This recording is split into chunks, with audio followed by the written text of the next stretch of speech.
In Greek mythology, Medusa, also called Gorgo, was one of the three monstrous gorgons, generally described as winged human females with living venomous snakes in place of their hair. Those who gazed into her eyes would be turned to stone.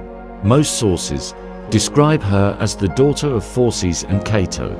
Medusa was beheaded by the Greek hero Perseus, who then used the head, which retained its ability to turn onlookers to stone, as a weapon until he gave it to goddess Athena to play summer shield. In classical antiquity, the image of the head of Medusa appeared in the evil-averting device known as Gorgonian. According to Hesiod and Aeschylus, she lived and died on Sarpedon somewhere near Sistine.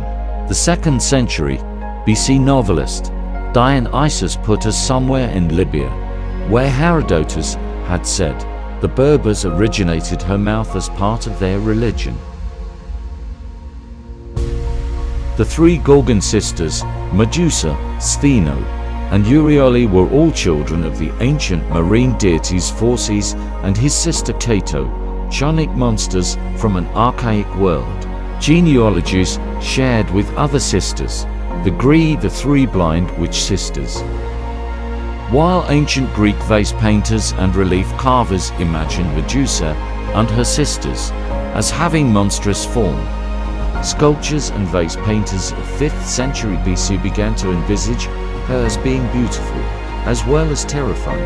An ode written in 490 BC already speaks of fair-cheeked Medusa. Medusa was originally a beautiful maiden, but when Poseidon had sex with her in Athena's temple, Minerva punished Medusa by transforming her beautiful hair into horrible snakes and cursing her, so whoever gazed upon her would be turned to stone. In most versions of the story, she was beheaded by the hero Perseus, who was sent to fetch her head by King Polydex of Zephyrus because Polydex wanted to marry Perseus' mother. The gods were all well aware of this, and Perseus received help. He received the shield from Athena, sandals with gold wings from Hermes, a sword from Hephaestus, and Hades' helmet of invisibility, since Medusa was the only one of the three Gorgons who was mortal. Perseus was able to slay her while looking at the reflection from the shield he had received from Athena. During that time, Medusa was pregnant by Poseidon, and when Perseus beheaded her, Pegasus, a winged horse, and Chrysa, a giant, wielding a golden sword, sprang from her body.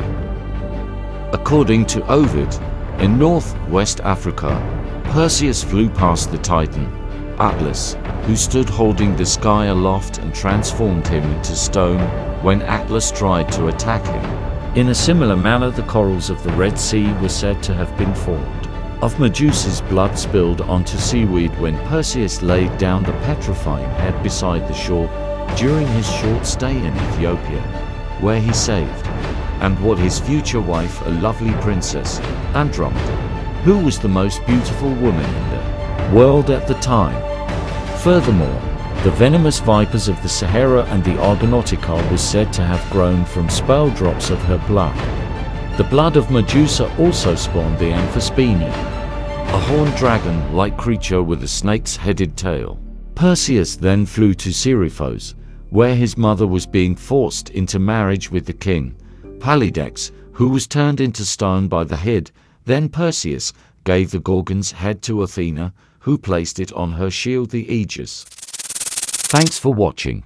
Please remember to like, share and subscribe, and hit that notification bell for upcoming videos.